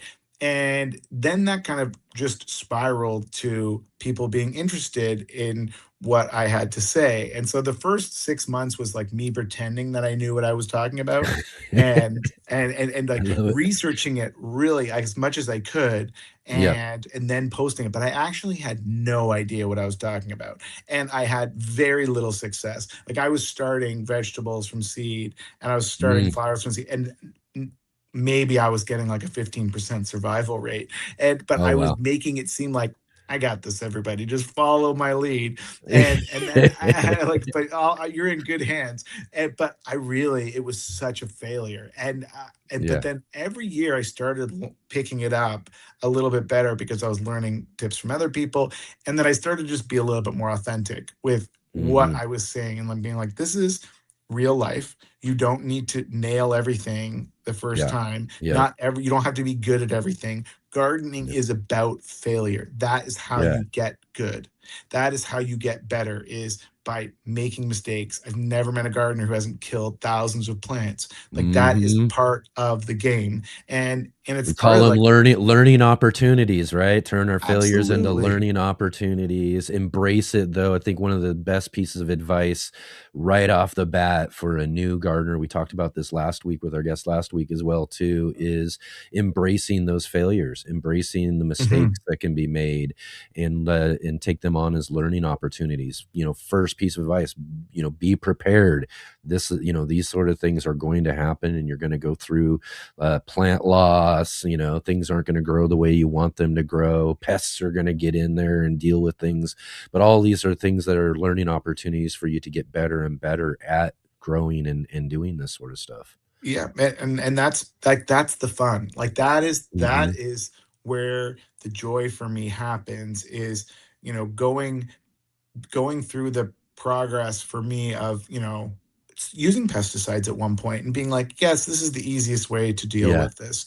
And 4 years later, realizing I don't use any anymore. And I have no problems, because I've Yeah. learned more about integrated pest management, and it works. And Yes. I know it works because I do it. And I can Yep. show people all my cut flowers and all of our vegetables that don't have, and that we're not dealing with any pest pressure, because they are busy in all the other plants that we have that are for them. And I've really just, those things I just had to come to myself, Yeah. because I'm always about the shortcuts. What's easy, but the thing about gardening is that there are not that many shortcuts. And I try to always avoid going down the road of like, this is an easy hack. Like, there are things that Mhm. are easy, that are easier. But the Yeah. reality is, no good garden is built in one season. It takes Yeah. 5 to 10 seasons, for your garden to mature, where you are at a point where you're editing and you're moving. So I think just being real about it, which is funny on social media, because some people will call it like, antisocial media, because Mhm. sometimes it's fake. Like, I'm just, Mm. yeah, and I just don't like the before and after stuff that makes it seem like, oh, here was my blank slate garden, and Yeah. now look at it. Do you Yeah. realize, if you had any landscapers, how much money they put into it? I spend almost very little money on my garden. I do it all myself because A, I like to, B, I'm cheap, and C, I like to show people. Yep. But I don't want to give anyone the impression that these things happen very quickly, because the learning curve is real, and Yep. it does take a long time to get the hang of it, vegetable gardening included, Yep. or landscape, anything. But Yeah. it's part of the journey, and it's the best part. Yeah, it really is. It really is because again, all what we get to also, which is what we're dealing with right now, being the first weekend of spring here, is that each season renews, and we get a whole opportunity to not necessarily start from a clean slate, but to kind of start over and try again at things that we learned from the previous season, and we take that season after season. That's a lifetime of just fun experiences each and every year. And like I said, embracing those sort of things that can come up and be something that we got to deal with, and I love that. I've never really myself, even in my own content that I started, I spent years watching others and watching all these videos of these other content creators that, I've been fortunate enough to get to meet later on, but learning so much from them before I started mine. But when I got started, I kind of took a similar path, but not the same in the sense that I've ever really kind of considered myself a teacher of gardening. I really kind of embrace and really enjoy those garden channels that are kind of like vlogs in a way, and people are taking you along from the process. Sort of like you're saying, the before and after stuff is great to a certain extent, that sort of thing, but getting to see all the nuance in between, to follow along with different gardeners and what they're doing and learning in their spaces, as they're learning though too, and that's kind of really the fun. So I do, or have done in the past. I need to get back onto it more, but did these like weekly garden journals, that could take people week to week. Look what's going on. We were here this week with this last week, this week it's look what's happening, to kind of just take people along with that sort of stuff, which is really great, experience wise for newer gardeners too, to kind of see that even though I've been gardening for years and years, there's still stuff that I'm dealing with as well. And I think that, like, those vlog formats are great. I'm a teacher by heart and by training. Like, Yeah. I've been a teacher for my whole life. I was a camp counselor, then I became a teacher, and Mhm. it's kind of at the heart of who I am. And so I think that's my natural inclination. But I also see the benefit in just saying what's happening, and like Yep. there doesn't have to be a learning moment in everything. Part of it's just showing, having fun. Part of it's showing your failures, and you don't need to always explain everything. You can just show and tell. That's it. Yep. And I Yep. do like those pages as well. I do like to teach, because I sometimes Oh think yeah. that there's a missing step in sometimes, like, basic understanding of, Yep. like, how a seed germinates, Yep. and soil structure, and why soil structure matters, and the things like, what is mycorrhiza, like, what is that? Like, you Yeah. hear it, you see it on a label, but no one tells you what it is, and what Yeah. it does, and why it's important. And so like, leaving the leaves, we hear all these, leave the leaves, leave the leaves. Does anyone explain to you what the leaves do, what the carbon benefits, the overwintering insects, Mhm. the mulch that it acts as. It like they Yeah. just taking time sometimes to point those things out for people that may not know why is Mhm. sometimes the opportunities that I try to find without being without being too preachy, because I know no one wants that. I'm trying not to be too judgy, too preachy, but try to make it accessible and try to distill complicated botany issues down to Yeah. something that a common layperson like me can understand. Yeah, yeah, or me. I need teachers, folks out there like yourself who are doing these sort of things. That's why we like, this. I love doing this show is to be able to talk with and interview folks like yourself who do love the teaching aspect of it all and are putting out that type of content out there that really helps educate people about some of these nuances of gardening that we're not really thinking about a lot when we're out there trying to figure things out. Yeah, and I've listened to lots of. I've had the great pleasure, like you, of meeting a lot of incredible people in this space: ecologists, botanists, master gardeners, people who've been in this, horticulturalists who've been in this field forever. I don't profess to be any of those things, but I Mhm. learn from those people, and those people have so much learning to share, and they're not always on social media, Yeah. but I do try to take what lessons they've taught me, a soil scientist, for example, and break it down something where you don't need to go down into the weeds, where you Yeah. can just say what is soil structure, what is Mhm. clay soil, what is sandy soil, and what are the benefits and potential disadvantages to each one of those things, and understanding the basic 101 of that. Most people don't know. So Yeah. I like bringing those conversations in because that's what I'm learning at the time. And I just try to put it in a language that people understand, and trying to make it fun. Might be a little song, might be a little dance in there, but try to make sure the learning happens because that's important. Yeah, absolutely. And again, like I said, that's a great way to learn with all the fun as well too. But also as we do figure some of that stuff out, like you're saying, it's important to kind of show and highlight these sort of aspects of growing, especially soil science and all of that, because what does that do in the long run? That kind of breaks it down and kind of simplifies the idea of gardening and what we need to be doing. You talked about experimenting with different types of, throwing some pesticides or doing all sorts of stuff. And as a new gardener, if we're not following or getting that right type of understanding of what things mean in our garden space, that's what we're trying, all sorts of different stuff.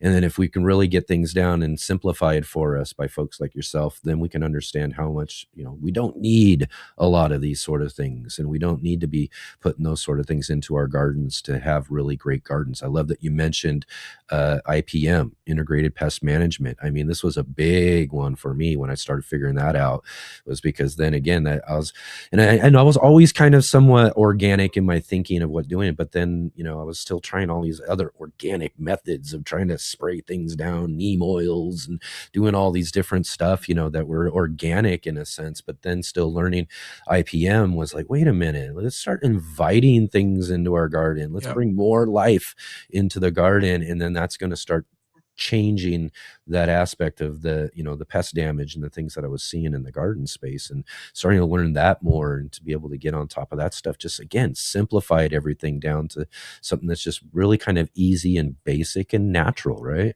Yeah, and it's not that complicated No.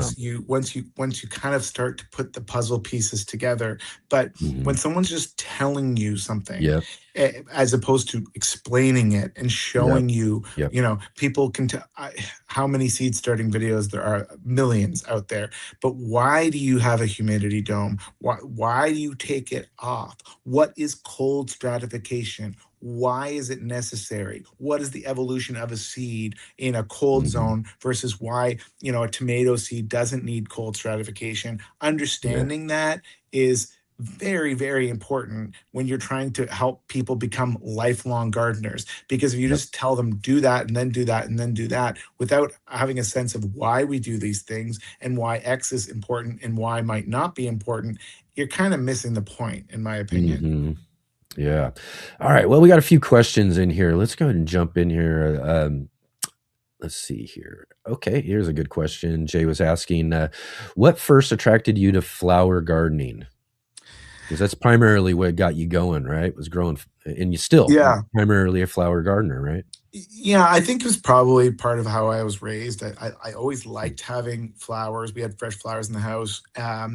And when I realized I started liking buying cut flowers for the house, I was like, these are very expensive. Like these are, even at the grocery store, like these are pretty pricey. And I thought, I bet you I could just grow these. And then when you start growing them, at first you don't have enough. So you just want to keep them in the garden. And so I liked that. I just thought they were just so beautiful. And then that just went crazy, and like bringing the insects, seeing ladybugs, seeing butterflies, seeing native bees, like knowing the difference between a honeybee and a bumblebee, and and just like a sweat bee, and being like, oh, did you see the sweat bee? Did you see the monarch? And I still remember posting a video of what I thought was a monarch, and it wasn't. It was a viceroy. But anyway, it was like I didn't know the timing of when butterflies came. Anyway, so what started is everything that in my life starts by me being cheap and not wanting to spend money, and then goes to a new hobby. So this one was, I wanted flowers. I didn't want to pay for them. I wanted to grow my own, and then that just kind of turned into crazy. And obviously, making the front of my house look nice. Yeah, definitely. That's the best part, right? Is that you get to, even all types of gardening and all that we do is that we grow it, we get it, making our property look really nice, and that's kind of one of the big rewards, is sitting back and taking a look at everything that you've set up and built up through your garden space. Indeed. Let's see here. Cowabunga asks, have you any experience, tips for growing a native wildflower meadow to replace your front lawn? Worried about the ugly phase that may draw complaints from neighbors. So you're talking about creating a nice space. A lot of people have a lot, and I don't know. I mean, I guess to certain folks, certain wildflower meadow type spaces, that sort of thing can seem kind of erratic and all, and not, if it's not uniform in a sense, but still really beautiful spaces you can make them into, right? This was a absolutely great question. I love this question, and I've learned I don't care what people think of my neighbor. Like, I love my neighbors, but I don't care if they like it. It's not for them. It's for me. It's for the ecosystem. It's for wildlife. Like, that's what my goal is. That being said, I know people are part of HOAs. I know people have great relationships with their neighbors, and they want it to look aesthetically pleasing. There are some very simple things that you can do. One, if you're in a smaller space and you want to create a little meadow, even if it's not small, plant selection is very critical, but also the number of plants. Like, you do not need to pick 400 different plants. Start with ones that look really great, that you like aesthetically, that have nice foliage, because remember, the blooms are only going to last for a certain amount of time. Or you choose ones that are going to last for a little bit longer, like a Rudbeckia hirta, like a black-eyed Susan, that's going to bloom for a nice long time, like a yarrow, like a white yarrow, going to last for a nice long time. And then plant in drifts and in really big swaths of color. Look at the color wheel if you want, but there's, what colors look. I like, white. I have a kind of a white, purple, yellow mix going on mostly in my front yard, but plant them in big clumps. You could really only pick 4 or 5 plants, ones that are blooming at different times. Add in a ground cover, add in some shrubs, and it's going to look great. But less is more if you want to focus on the aesthetics. Yeah, less is more. And it just imagine the space in a different way, and think about all the different possibilities you can do. But like you said, less is more. Bring in some good color. I think of like also making things to where you can, kind of level or layers in a sense that you can think of that can kind of create kind of a layered effect that can really help make the visual aspect of everything's a little bit better than just things kind of planted all, and coming up all willy-nilly in a sense, if you're looking for something that's more attractive.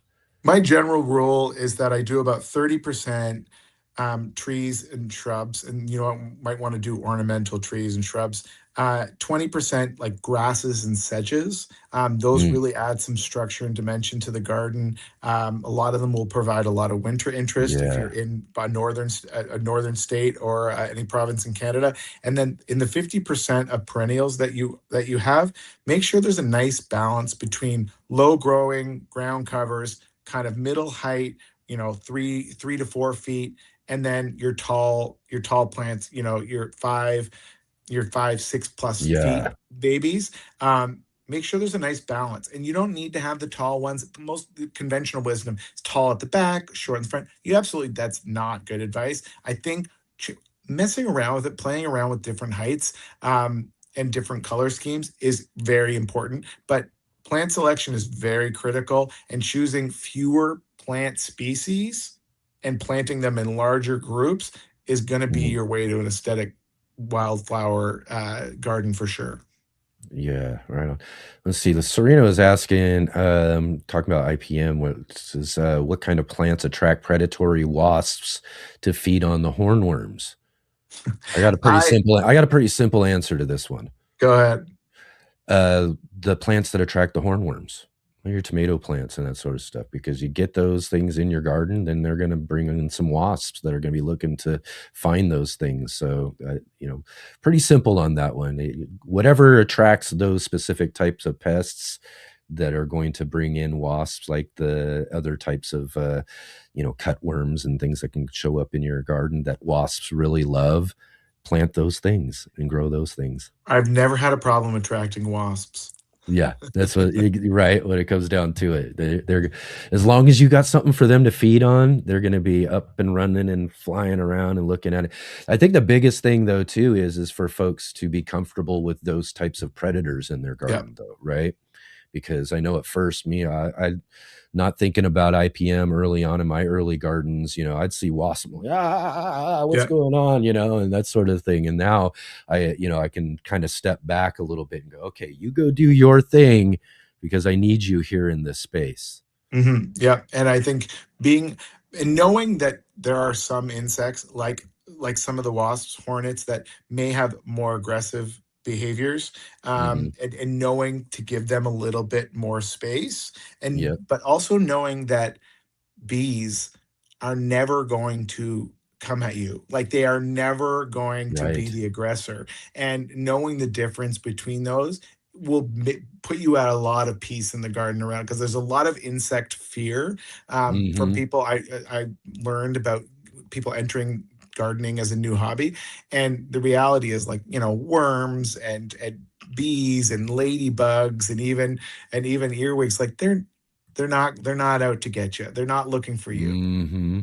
Yeah, that's the big thing for me because I was one of those kids. I got stung when I was at a young age, and then from that point on, I was just anything, a bee, wasp, whatever, biting flies, anything that coming around me, I was just freaking out and running from them and all that until I Mhm. got into my garden space and was starting to learn some of these aspects of IPM and integrated pest management and how we want those things around. So now I can take a look more of I kind of look at them in a more fascinating way and step back. And like you said, bees especially, they're just out doing what they're doing. So if they're flying around you or coming around you, you're just in their way. That's all. And they Yeah. just want to get around you and all that sort of thing.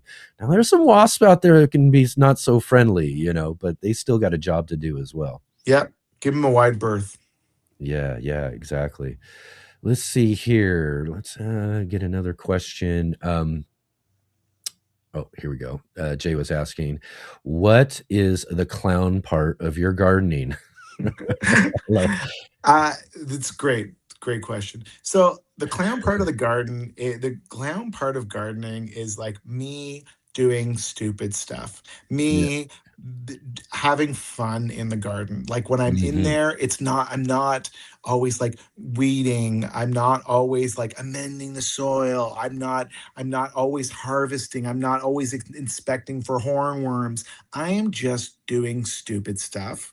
I'm dancing in there. I'm rolling around. I'm just enjoying that space. Like it brings Hmm. me so much joy. And so I like my whole kind of ethos is just showing people that it's fun. Like it's okay to have fun in the garden. It doesn't have to be so serious. So the clowning is putting wigs on, wearing different silly colored frames, singing silly songs that I either make up or lip sync to, and doing that all in the garden or around plants. And sometimes, interspersing teaching and learning in there, and sometimes Mhm. not. Sometimes just there in the backdrop of me doing something silly and fun, because sometimes that's what you need. You don't always need a lesson. You don't always need to learn something, but you always need the garden. Like in the garden, even, people who don't garden still like being outside. A lot of people still like going for a hike. People still like a tree. There's still so much joy in that. So sometimes it doesn't have to be about gardening. It just has to be about being outside and being around plants, and then just showing it that you can have fun in there. It doesn't always have to be so serious. Like, back in the day when, the gardening was the hobby of the elite, the well-to-do, the rose gardens, the Yeah. prized roses. Like, I have roses. They are not prized. They have not won one prize. They will never win a prize. But it's fun. Like, I'm going to show you. I did a whole video about just like how many roses I had. And I just showed you all the stupid things I could do with the 45 roses that I harvested, and Yeah. just silly. And it's okay. Like, it's not that serious. It's Oh, serious yeah. because gardening's important, but it doesn't always have to feel that serious. No, I love it, and that's what makes content like yours so fun to follow. Is people are having fun and enjoying their garden spaces, along with all the other stuff as well too. I try to have a little bit of humor and fun with what I do as well in my garden space or videos and things as well too. But I think you do a great job. I always enjoy watching what antics you're coming up with on your latest reels and all of that. Let's see here. Let's drop one more question in here real quick. Do you have any favorite observation, phenomenon from nature you've seen that has taught you lessons in another area of life? Relationships, education, care, mental health, etc. So yeah, things that you learn in your garden that you can apply to other aspects of your life.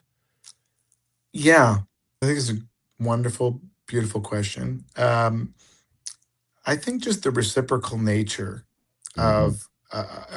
of kind of living things, and Yeah. and in by helping create life and habitat for things that you don't need to help. Like, you're not doing it because it's going to necessarily benefit you personally. Um, but that Yeah. reciprocal nature of there was in the book Braiding Sweetgrass. If you've never read it, I encourage you to read it. It's one of my favorite gardening books. But the garden plants went from humans relying on plants to survive to now plants relying on humans to help them survive. So I feel Mm. like we've come to this point where I need to help them. They helped us get to where we are. Now we've done some damage. So I want to go help them in return. And I really think that can translate in any part of my life, Yeah. in any part of anyone's life, hopefully. That sometimes you need to lean on someone, and then Mhm. for help, and then sometimes they need to lean on you. Yeah. And so right now, to me, I'm like a plant helper, and I want, like, they can lean on me a little bit, and so I'm there to educate, I'm there to encourage, and I'm there to teach people about why we really need these plants, why our humanity and our survival and their survival depends on it, Mhm. and but make it fun. Yeah, yeah, but make it fun too as well, for sure. Yeah. So right on. What do you got coming up in your anything new or anything that you're going to be growing in the garden this year that's different than you've grown before?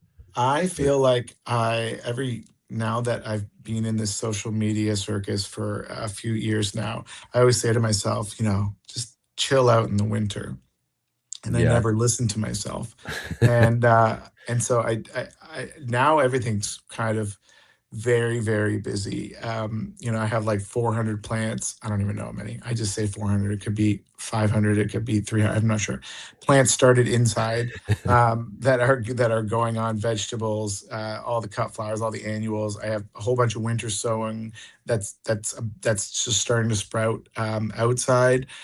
So right now I'm focused on getting my cubic yard of soil of like really rich soil that's going to come in, Yeah. and just kind of like do an inventory of what's out there, and then just getting excited about some things that I'm looking forward to planting.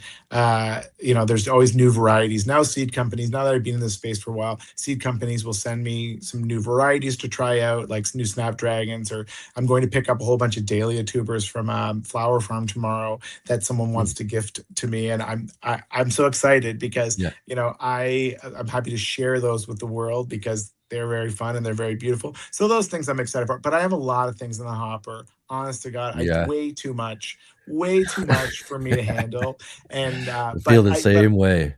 I'm insatiable. I can't say no. I love doing it. My goal this year, and I haven't posted about it yet, but I'll tell you here first, is my whole this year I'm going to do like a little garden road trip around Ontario, and I'm going to take a week off work, and I'm just going to get in the car, and I'm going to put out there to anyone who wants to invite me into their garden, their flower farm, their homestead, and I'm just going to go around and just look at other gardens because I'm in mine so much. Like I get it, Yeah. I know it. Yep. I've spent so much time in there, and now I'm kind of ready to branch out a little bit. I'm throwing a lot of puns unintentionally, That's and great. branch out a little bit and just see what else is out there. People Yeah. write me so often and Mhm. share photos and videos of their gardens, and I'm like, I want to show them. I want to Yeah. show them to other people. I know not everyone wants to create content for social media, or people don't have the confidence or whatever, or the resources or the time, but I have the time and I have the resources, and I want to use that space to kind of show off some other gardens and the other ways that people are doing gardening, and I'm looking forward to that. Yeah, yeah. Cowabunga says, blessed to be in Ontario and share this land with you. Who knows? There might be a garden to visit there, right? Sounds like Yeah, it. yeah. And that's really, I'm telling you, when I first started growing, and you kind of got your space, like you're saying, I'm done a lot of videos, done a lot of showing off what I grow and I garden and all of that. But the real fun in content creation for me out of the garden was going exploring other folks' gardens and getting to visit them to see what they have growing on, how they grow, and do all those sort of things. It's just really, really fun. So I hope that you do get out there and get to see some really great gardens. Yeah, I've done it every year, but this year I'm going to make it like a goal that I'm actually just going to dedicate some time to it because Mhm. I just love it. Every time I've done it, I love Yeah. it, and I've met so many very cool people, and so many fascinating people who've taught me a lot and shown me a lot, and I think it's just the exact way I want to spend a week's holiday, is just looking at gardens. So hopefully I'll find some electric car company to sponsor me so I can go around. But if not, Oh, I'm just yeah, going to that's use what my you old need car. for sure, right?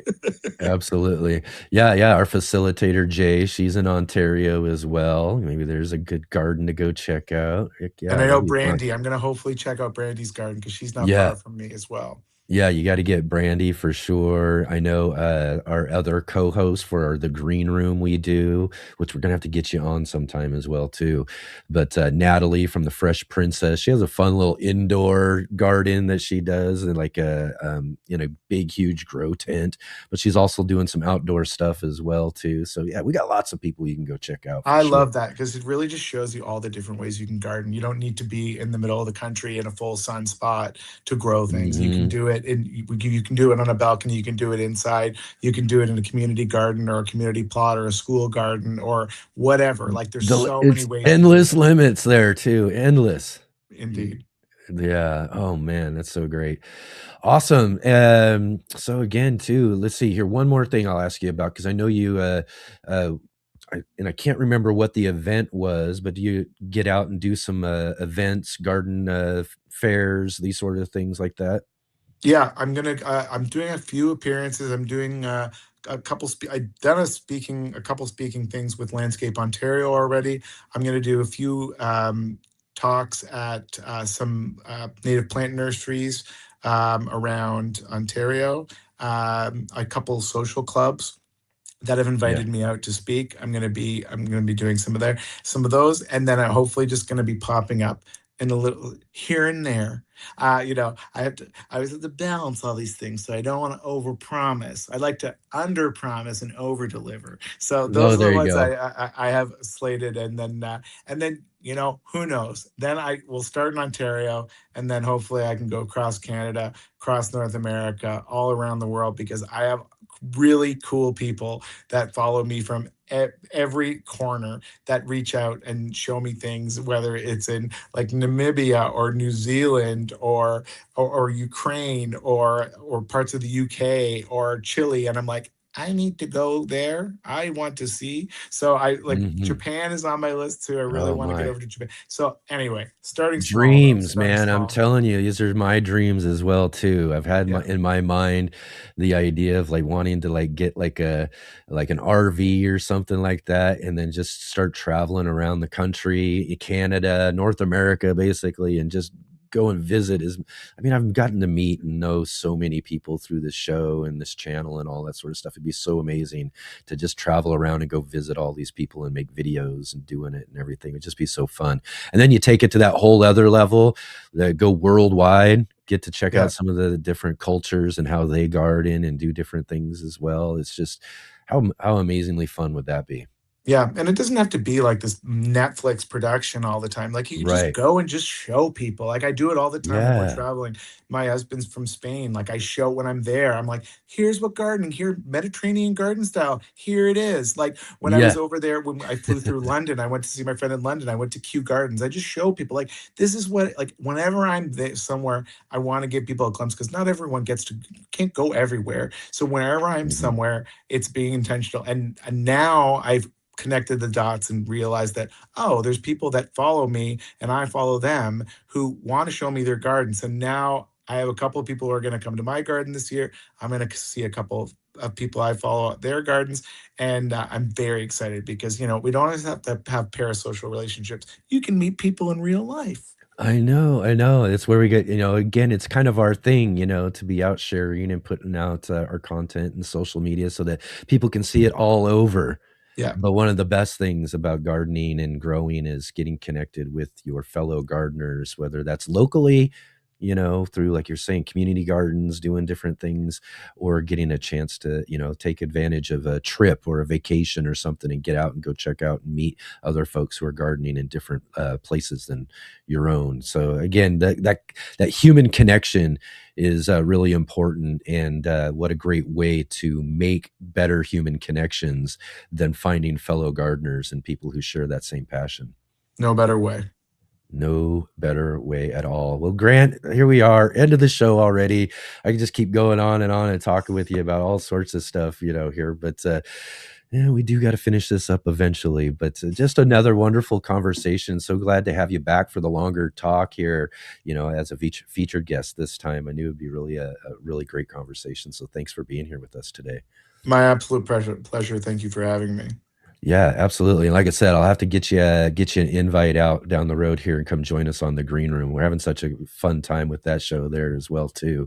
I would love to. Yeah, absolutely. But again, Grant, thank you so much for being here. And everybody, if you get a chance and you haven't gotten to check out Grant over at the Gardening Grant, got links right down below for you there, so you can go and check him out as well. And then definitely, like I always say, go over and leave him a comment. Let him know you saw him here on the Let's Get Growing show. All right. Thanks again, Grant. We'll see you. Thanks, Enoch. You bet. See you soon. You got it.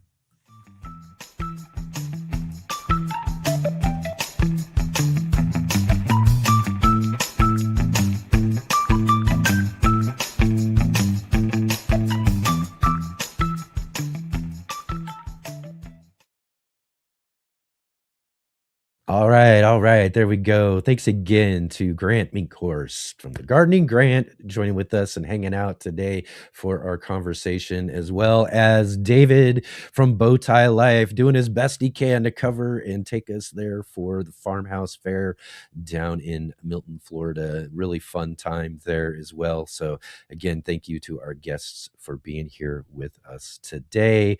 And as I just mentioned, to get down below, check out the links, go and let them know that you saw them here on the Let's Get Growing show. And again, everybody, thank you for being here with us today.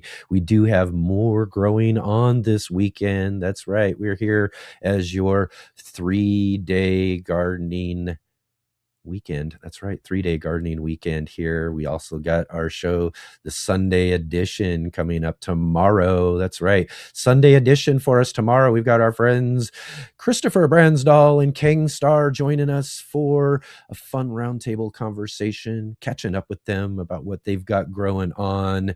It's the first weekend of spring. And as I mentioned, these guys were my original, like the first guests, first people I talked to on our live streams here on the Urban Gardener channel. So for a couple of years, Chris and Kang and I got together to celebrate the first weekend of spring. So that's what we'll be doing tomorrow for the Sunday edition of the show.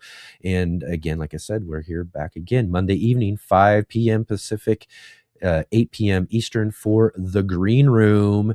And Natalie and I have invited to the Green Room, Natalie from the Fresh Princess, that is Craig LaHoulier. He is the author of the book Epic Tomatoes. Yeah, real popular tomato growing book, Epic Tomatoes. Craig LaHoulier will be with us for the Monday Green Room this Monday evening, as well as our good friend and co-host of the book club, Mark Boucher Colbert, will be joining with us as well too. So that's what we got coming up tomorrow and Monday evening. And just a warning about the show next week. Next Saturday, I will not be here. I'm taking next Saturday off. So hopefully we'll have Jay joining with us for next week. But we'll get that all figured out. Still some things we're still trying to do. And hopefully for next Sunday edition as well too, we'll have Tony from Simplified Gardening joining with us. So I got to get some of these things confirmed. So next weekend's going to be a little bit different, but we'll hopefully have something set up for all of you all to enjoy here on the Let's Get Growing show, and as well to the Green Room. We'll get all that figured out and let you know here as we get growing along this week. But again, everybody, thank you so much for being here with us today. It was really, really great to have you here with us. And if you can, let's go ahead before we finish up today. And if you haven't already, click the like button before we head out, and subscribe. Hit the bell notification to be notified of all of our upcoming shows, and definitely share with all of your garden friends out there. Let them know about the Let's Get Growing show and all of our great guests that we get here for, again, your 3-day gardening weekend. And as I always say, follow the links down below. And also, too, as we finish up the show, I do want to mention that we are always taking donations. It's really a great help from folks. If you can help donate to the show to help us keep the lights on around here and everything else, and some future projects that we'd like to work on, really, really do appreciate that. Again, it's easy enough to do super chats and those sort of things through YouTube, but they do take a big chunk of it. So if you follow the links down below and would like to contribute to the show to help us keep growing on here, there's links to like Cash App, Venmo, PayPal, and those sort of things, so that you can do some direct donations. And we do always appreciate it. To put on a show like this takes a lot of work and a lot of things that we got to do and pay for, like like our platform and all of that sort of stuff. The bills will be coming due before too long, and I really do appreciate all of you who do have the ability to help donate and contribute to the show. So thank you all to all of you who do that. Again, thanks so much. And also, again, everybody, just really great to have you here. We really look forward to seeing you on our next show coming up tomorrow for the Sunday edition with our good friends Christopher and Kang. And I'll see all of you then.